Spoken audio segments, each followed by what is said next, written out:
Bonjour, je suis Louis Duruflé et je vous présente Profession Podcaster, le podcast sur les coulisses de Studio Flamboyance. Aujourd'hui, encore un épisode hors série. Michel Rommel et moi-même avons enseigné à des étudiants de 5e année de l'ISCOM Lille à créer un podcast en une semaine. Un projet génial. Et pour vous rendre compte de ce que ça donne, on va vous les faire écouter. Je dois rappeler que pour l'immense majorité des étudiantes et étudiants, c'était la première fois qu'ils se confrontaient à la création d'un podcast, et même à l'écoute d'un podcast. Il fallait donc à la fois leur donner les outils de base pour qu'ils soient en mesure de créer leur premier podcast, et les coacher pour qu'ils bâtissent des propositions solides. Le thème, c'était intelligence artificielle. Et on commence tout de suite avec Aftercom, le podcast d'Anaïs Langlois, Charline Geoffroy, Emma Perret, Ismaël Oulage, Manon Martel et Margot van der Schuren. Les gars, mon crush vient de m'envoyer un message. Il veut me date la semaine prochaine. Mais non. Jure. Je te jure, mais je sais pas du tout quoi lui répondre là. Mais tu dis ChatGPT. Salut, vous écoutez Aftercom, le podcast spécial étudiant en communication à écouter sans modération. Aujourd'hui, on échange sur l'intelligence artificielle. Promis, ce sera pas chiant à mourir. On vous souhaite une bonne écoute et n'hésitez pas à nous suivre sur les réseaux. Ah ouais, ChatGPT ? Ouais, c'est un très bon outil. Moi, par exemple, je l'utilise en communication. Et quand j'élabore des stratégies, ça m'aide de ouf. Bah j'avoue que j'y pense pas du tout à l'utiliser pendant mon travail. J'ai pas du tout ce réflexe. Moi, j'utilise souvent aussi dans mon travail avec la data, comme on gère beaucoup de données sur les tableaux Excel. Je recherche sur ChatGPT des formules pour Excel. Ah ouais, trop bien. Ouais, j'avoue, ça doit être pratique. Moi, c'est un peu le cas aussi, mais comme je suis committee manager, en gros, je l'utilise souvent pour écrire mes wordings, vous savez, les petites descriptions de posts sur les réseaux sociaux. Et des fois, j'avoue, je manque un peu de créativité. Et du coup, je vais voir sur ChatGPT aussi. Et en vrai, il te génère vraiment des hashtags directement et il te propose même des idées de création de posts. T'as essayé Notion en fait ? Non, du tout, je connais pas, c'est quoi ? Ça remplace un peu Word. Ok. Et du coup, tu peux vraiment, je te conseille de le tester. En fait, il y a une intelligence artificielle directement dans Notion. Donc, tu peux directement lui demander de traduire ton texte ou de le reformuler, le traduire en anglais, par exemple. Ok. C'est mieux que DeepL ou Google Trad. Ok, je vois. Moi, par exemple, je traduis mes textes avec ChatGPT, mais tu penses que c'est mieux que ChatGPT, du coup ? C'est juste que là, du coup, t'as pas besoin d'aller te connecter sur ChatGPT. Genre, là, tu vas direct sur Notion et tu lui demandes de traduire. Mais ça se développe dans tous les logiciels. Ok, intéressant. Après, on parle pro, mais tu peux l'utiliser dans le perso aussi. Bah ça ouais, je l'ai déjà fait. Par exemple, une fois je suis partie en vacances avec une amie et j'ai dit ma destination. Il m'a sorti le trajet complet, plein de visites à faire et les choses vraiment indispensables à voir. Donc ça, j'adore. Et t'es allé où ? En Espagne, je conseille. Vous, ça a l'air sympa. Et moi, c'est un petit peu le cas aussi, mais plutôt pour une recette de cuisine. En gros, j'avais pas le temps et vraiment, j'arrivais pas à faire ma conversion entre les millilitres et les grammes. Du coup, j'ai fait appel à ChatGPT et il m'a un petit peu pris pour une gogole, quoi. Je comprends. Je suis curieux de tester les gâteaux par ChatGPT. Mais du coup, moi, dans mon métier, c'est vrai qu'on se demande en fait un peu à quoi on sert si ChatGPT est capable de faire des descriptions à notre place. Enfin, vous en pensez quoi ? Est-ce que vous pensez vraiment qu'en gros, on va se faire remplacer, comme on dit, par l'intelligence artificielle ? C'est vrai que, tu vois, quand on avait nos premiers boulots, les stages, etc., à l'ISCOM, et qu'on était responsable com, des fois, j'ai l'impression que mes employeurs, ils me demandent la même chose que moi, je demandais à ChatGPT, quoi. Écris-moi un texte pour les marronniers ou quoi, il fallait poster pour le référencement. Et c'est vrai que ça, par contre, il y a plus besoin de stagiaires, entre guillemets, quoi. Ouais, je suis assez d'accord, c'est vrai. C'est très répétitif et des fois, t'es pas forcément obligé de réfléchir dans ta tête. Et ChatGPT, c'est un petit peu la facilité. Enfin, moi, ça reste mon avis. Un peu flemmarde quoi. Un petit peu. Dit Charline qui a écrit son mémoire avec ChatGPT. Mais ça, faut pas le dire. Mais après, moi, je pense que ça va jamais remplacer un être humain parce que la créativité, pour moi, elle est liée à l'émotion. Par exemple, là, je l'ai utilisé moi comme outil pour faire une cover. Et j'ai pris, du coup, c'était pas ChatGPT, mais c'était un autre outil, c'était Dall-E. Et avec Dall-E, j'ai réalisé la cover d'un artiste en une demi-heure, là où d'habitude, ça me prenait 1h30. C'est quoi Dall-E ? Dall-E, en fait, c'est une intelligence artificielle dans laquelle tu vas mettre des prompts, donc c'est des phrases type, et à partir de ça, lui, il va te générer une image. Et quand tu as la créativité pour, ça va beaucoup plus vite. Ok, je connaissais pas. Ouais. Tu pourras me montrer tout à l'heure ? Ouais, bien sûr. Ouais, t'as la même chose maintenant en plus sur Photoshop, mais moi j'ai essayé Dall-E, c'est horrible. Hein. Les rendus que j'ai, parce que moi du coup je suis moins créa que toi, c'est dégueulasse le rendu. Ah ouais ? Mais moi, je suis assez d'accord parce qu'il y a même des métiers, genre l'événementiel, on n'est pas remplaçable. Sur le terrain, il faudra toujours qu'on soit là. C'est comme la relation avec les clients.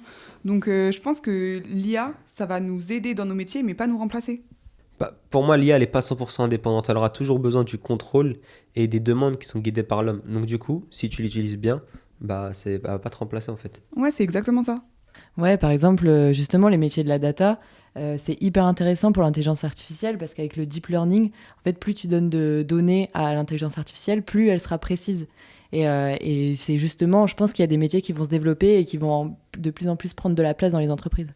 Alors ouais, par contre, petit warning, je pense qu'il faut faire hyper attention quand même parce que je sais que moi, dans mon agence, on fait des formations, etc. sur l'intelligence artificielle et c'est génial, ça nous permet de les utiliser, mais surtout, ils nous montrent comment bien l'utiliser. En gros, ils nous ont expliqué qu'il fallait faire très attention à ce qu'on raconte aussi avec l'intelligence artificielle et qu'on divulgue waouh, j'arrive pas à parler aujourd'hui, divulgue pas des informations chiffrées qui sont confidentielles parce que c'est déjà arrivé à une agence et les deux personnes se sont carrément fait dégager de leur agence, quoi. Il y a plein de polémiques par rapport à ça. Par exemple, aux États-Unis, il y avait eu une histoire de juriste qui avait utilisé ChatGPT. Au final, ChatGPT, il invente. Et du coup, il s'était fait lyncher, quoi, place publique, quoi.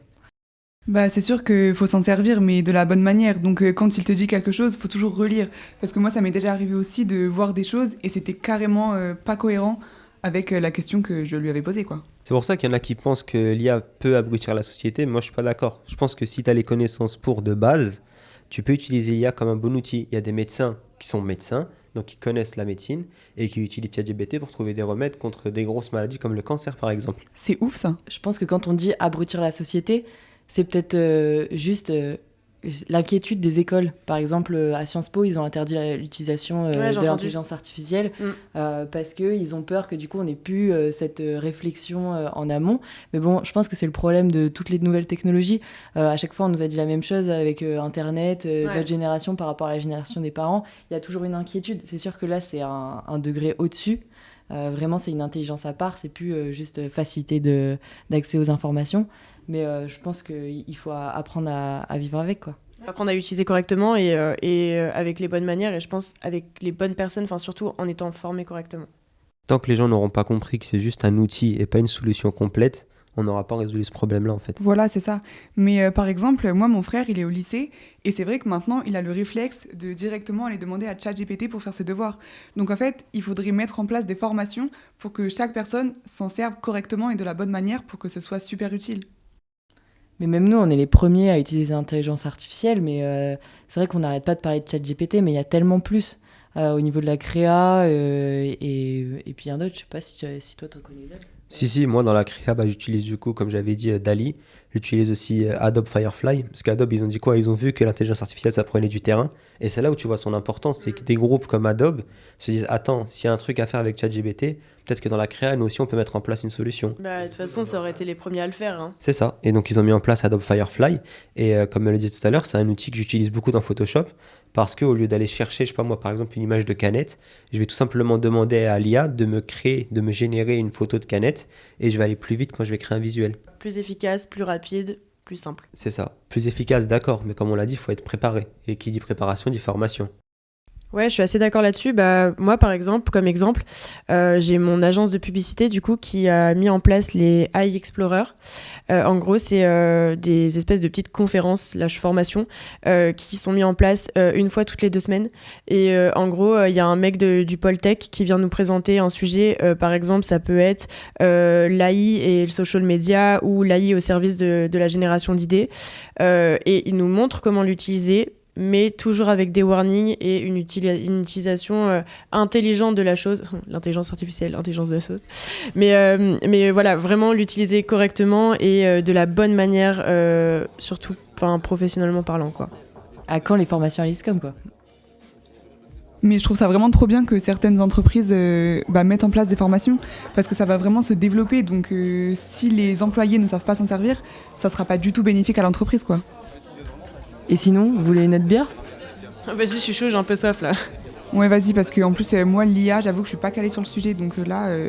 Mais par contre, attendez, mon crush, je lui dis quoi? Ouais, putain, en fait, on lui répond quoi? Voilà, cet épisode est terminé. On espère que vous en avez appris un peu plus sur l'intelligence artificielle et son usage dans le monde de la com. On se retrouve la semaine pro avec un nouvel épisode sur le métaverse. À plus dans le bus! Merci pour l'écoute de cet épisode. J'espère que vous avez passé un bon moment. Je tiens à remercier l'équipe pédagogique de l'ISCOM Lille, en particulier Élise Millois, Émilie Gontier et Marie David, pour leur invitation à participer à ce challenge et pour leur accueil chaleureux.